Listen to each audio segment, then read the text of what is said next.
The reason we exist is because you cannot stay ahead of all threats.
Anybody can build a fully working app without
Good morning, good morning, good morning. Hey, I'm in Atlanta right now, about to head to the OEM and Buyer convention, which I will be walking through for the most part. So because of that, I'm at Starbucks week 2, day 2, session 1, and our focus is going to be in disc brakes. We have about 3 different resources to provide, as well as breaking down the science of disc brakes, and we are going to be comparing to drum brakes.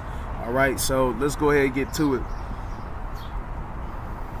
So this right here is a auto parts that are rarely thought about unless something is wrong. There are a number of different brake problems that can arise.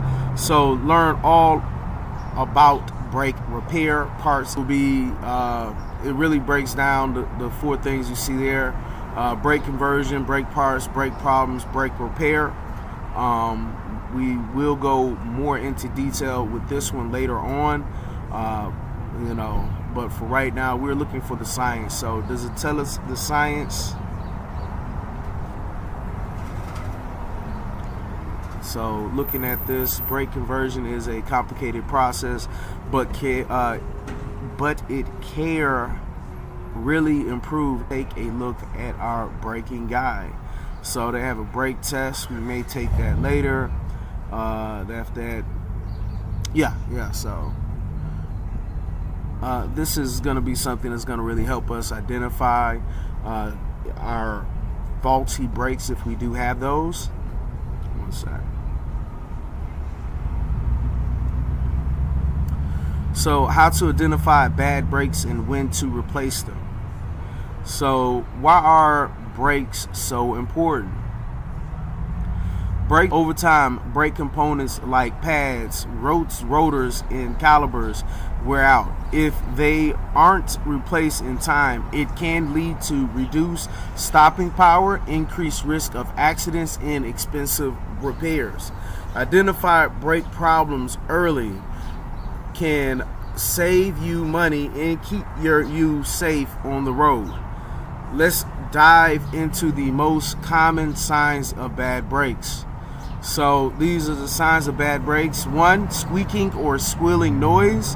A high-pitched squeak when you press on the brake pedal is one of the first signs of a worn brake pads. Most pads do something about me. The next noise will be a grinding noise. If you hear a grinding or growling sound, it's a serious warning. This usually means the brake pads are completely worn down and the metal components are rubbing against the rotors. Continue to drive in this condition can damage your rotors and increase repair costs. Because the thing is, if you were working with them with the brake pads that are real, like, they're not there and there's metal on metal, then you got to replace the rotor, then you got to replace just the whole assembly a lot of times. So that's one reason why it's like, hey, that metal on metal and that grinding, that's not good noise. Next thing will be vibrations while braking. That's number 3. Vibrations while braking.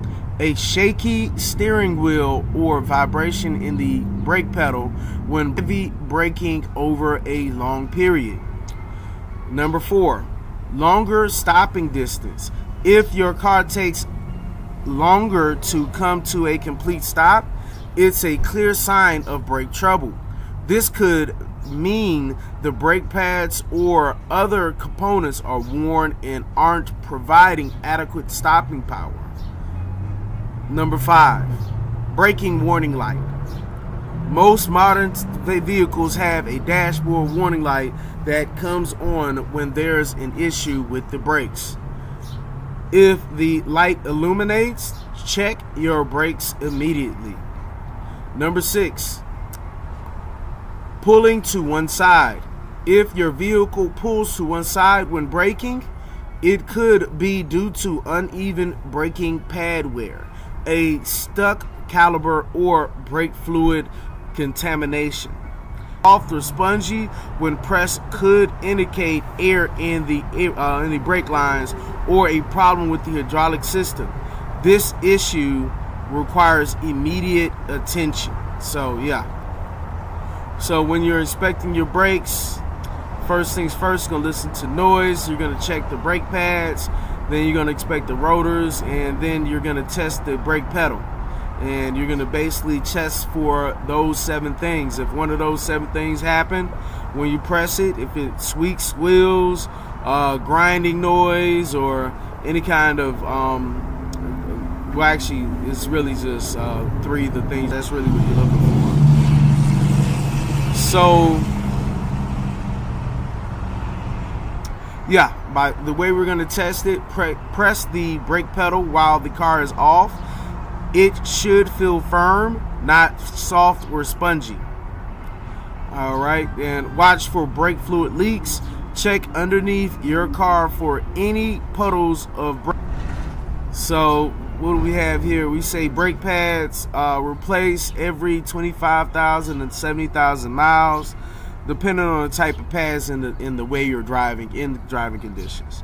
Well, actually, I guess the way you're driving is part of the driving conditions. Please share the road. All right, rotors replace or resurface every 30 to 70,000 miles. Severe wear or damage may require immediate replacement. So again, that's the reason why when we look at the Fusion, rotors, it's like, man, it's so rusted out. You're like, you might just replace them. Don't worry about anything else. They probably have not been replaced in over 150,000 miles, to be honest. Brake fluid flush. Keep in mind that if you frequently drive in stop and go traffic, too heavy loads, or drive in hilly areas, your brakes may wear out faster. Why you shouldn't ignore brake problems? Well, I mean, you want to stop. It becomes more expensive. That's the main thing. Tips for maintaining your brakes: drive smoothly. Avoid slamming on the brakes unnecessarily. Gradual braking reduces wear and tear. Use quality brake parts. Invest in high quality brake pads and rotors for better performance and durability. Flush brake fluid. Replace the brake fluid regularly to maintain optimal braking power. Avoid overloading. Don't overload your vehicle, as extra weight puts more strain on the brakes. Final thought from the writer: your brakes are your lifeline on the road, so keeping them in top shape is non-negotiable. By watching for warning signs, inspecting your brakes regularly, and replacing components when needed, you can ensure your safety and peace of mind. If you notice any of the issues mentioned, just going back over a few more things before we get into it. So the science of the brake, we're going to watch a few videos. Hopefully we can get more of the science. We are going to look at a few diagrams. Most likely we're going to see a diagram in what we're looking at. And then later on today, we're going to be talking about the DNR more. But we have this Wagner. This is a Wagner brake system inspection checklist, where it just basically highlights what you need to do step by step in checking your brake system. So the first things first, in the system, it tells us check the brake fluid. That means the master cylinder. You're going to locate the master cylinder where the reservoir is at, all right? And you're really looking for where the master cylinder float is. The next thing that we need to look for is the brake pads. When you're looking at the brake pads, you want the steps to check. Now, you technically may be able to check a little bit when it's covered up, but normally you're not going to be able to. We're going to have to raise the vehicle, take the wheel off, and then remove the brake caliper. But you can tell how much pad is left without replacing the brake caliper. Without taking off the brake caliper. Remove brake pads from the anchor bracket. Examine brake pads. And then we were talking about the caliper. You can take off the caliper and see if there's any rips, tears, or cracks on them, and then ensure that the slide pin is moving freely. And examine is the brake rotor.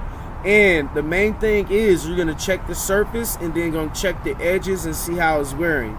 If the edges are wearing, that's a bad sign. It's time to replace. If the surface is really rusted, it's time to replace. If you do not replace your rotors, what will happen is going to start merging into the actual pad, and what's going to happen is you want to be able to stop. One of the last things that we're going to be needing is the caliper hardware. So that right there, you're going to remove the abutment clips. You're gonna examine where abutment clip set is, and then you're gonna clean any signs of rust. So I like to do, speaking of, painting brakes and calipers and things of that nature. Hold on, let's go ahead and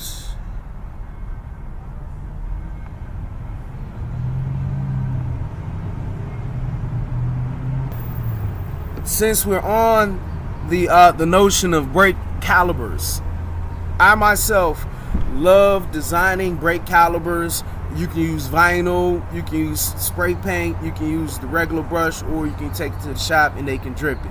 Then the straight up just painting with the spray, that's something. Well, I mean, my whole thing is, one or the other. You can do really both, because if you do both, for the most part, you get all of it. It looks crisp. And if you're gonna do both, the brushing, hit it with a spray. You don't brush it and then as soon as you brush it, you try to hit it with the spray.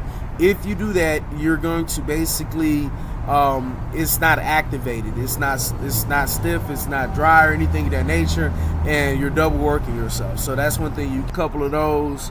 Yeah, the powder is expensive. That's shop. They got that powder at the shop. That's something that will be good to do. Functionality test for brake calipers. That is similar to what we're talking about, the Wagner's, checking for the brakes. Technically speaking, once you take the brake caliper off, at that point, you're going to be on your workbench and you're going to essentially be able to upgrade it if you like. If if you have to replace them, you're going to figure out with the sliding pin, you're going to figure out what's going on with them. And then, if you're lucky, you're going to go ahead and paint, or you can vinyl them.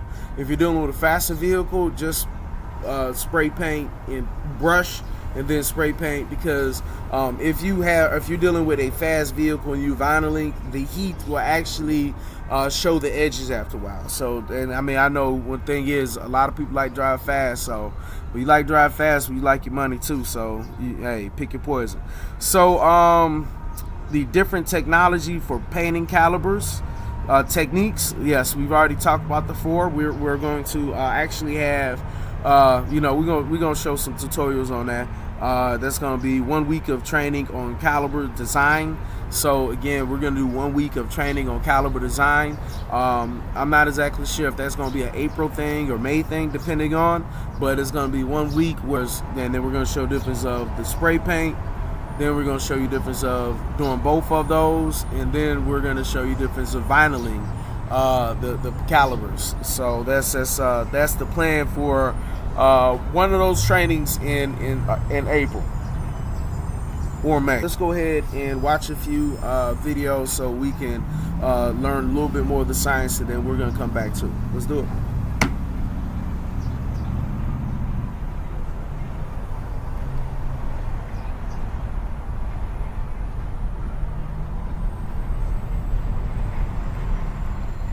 Better.